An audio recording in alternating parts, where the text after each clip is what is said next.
The last full feature I made on the unicycle trail that I'm building in my front yard was this log jump to pallet jump. I want to get better at the aspects of mountain unicycling that have given me trouble, and jumping is one of them. But this build took me a lot longer than anticipated.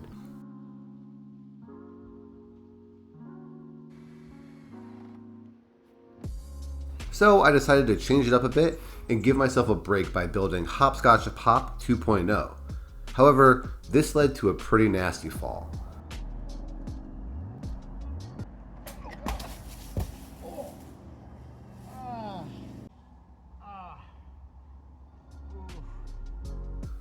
I took a break from building new features so I can heal mentally and physically, even though I'll still have these scars. Dang, that is bad.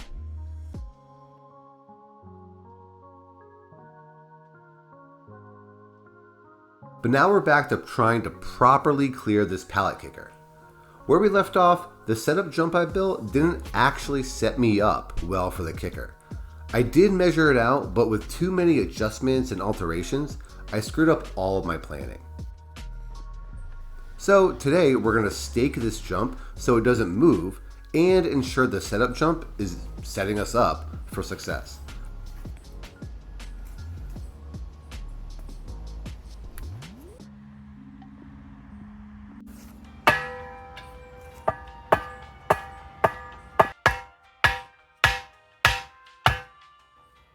I don't have a sledgehammer, okay? I don't have a sledgehammer, so I just used the other stake to whack this one into place, and it worked pretty well.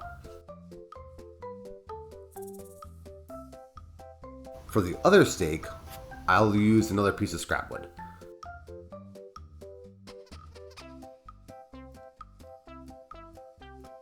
I got like a blood blister or something. The crack in this board kind of like pinched me. Ugh, should have got gloves.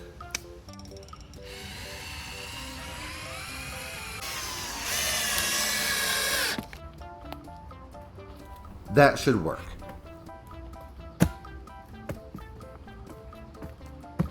Okay.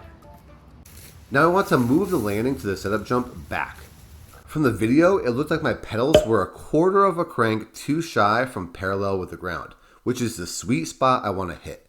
So if I move the landing to the jump back a bit, this will line me up perfectly to be at a flat crank position when I hit the pallet kicker. The setup jump was pretty intimidating as it was, so making it more mellow gives me more confidence that I'll be set up for success for the pallet kicker.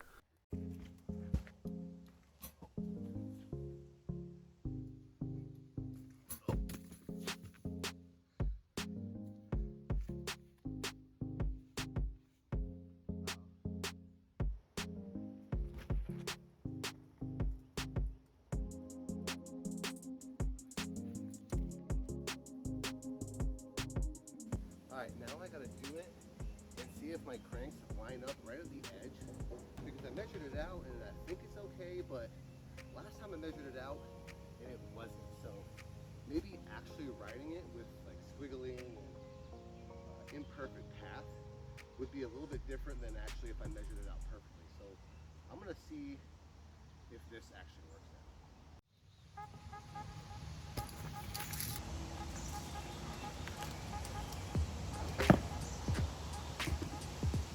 Wait, it's the opposite.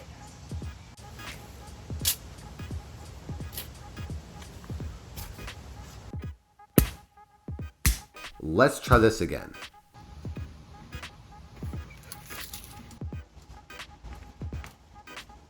It's still not. Oh, come on. The issue is that my right leg is in front, and I need my left foot in front for an optimal jumping position when I reach the top of the pallet kicker. So to do this, I need to either create a slightly longer run-up or a slightly shorter run-up. And I don't want to make it shorter, but I've already backed up the setup jump as far as I can. So I'll have to redirect the trail.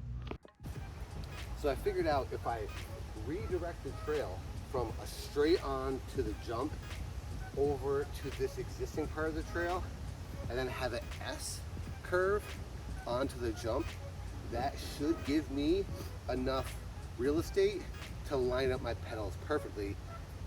I just have to put something here that tells you you have to go the other way.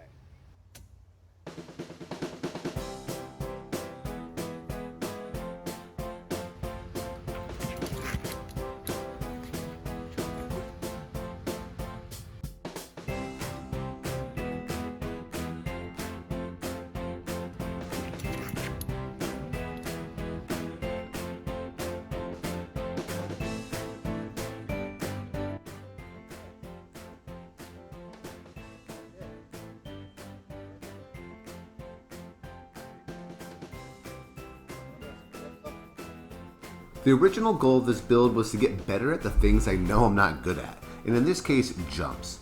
With the lead up to the jump swiveled, I can't see the landing when riding up to it, so it won't really give me time to chicken out. I just have to commit.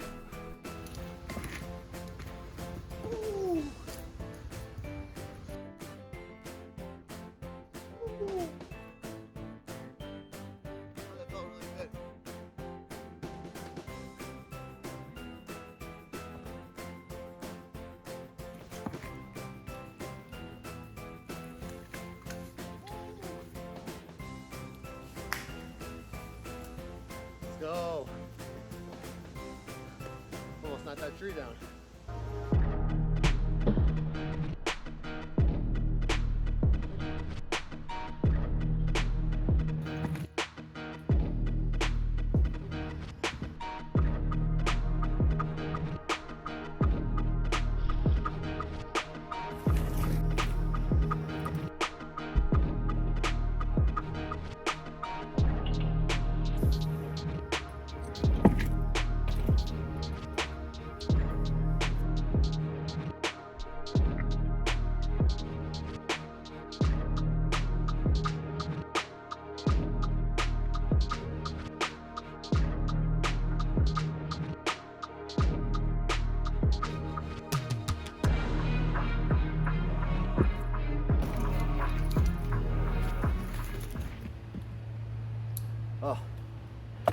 Oh, that felt really good. I think this reroute actually has some merit to it.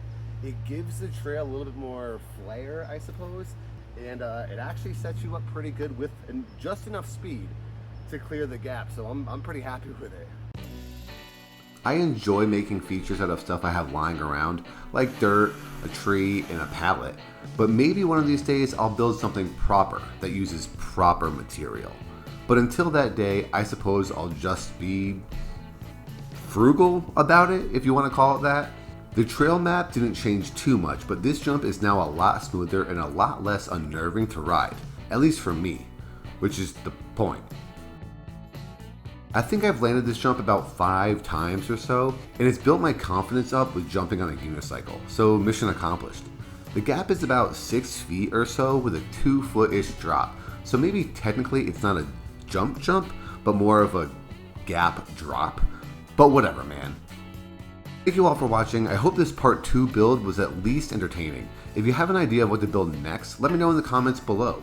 I have yet to build a wall ride and a rock garden, so when I get the chance, that might be the next feature, with proper material. I'll see you all for the next build. Thanks and good luck.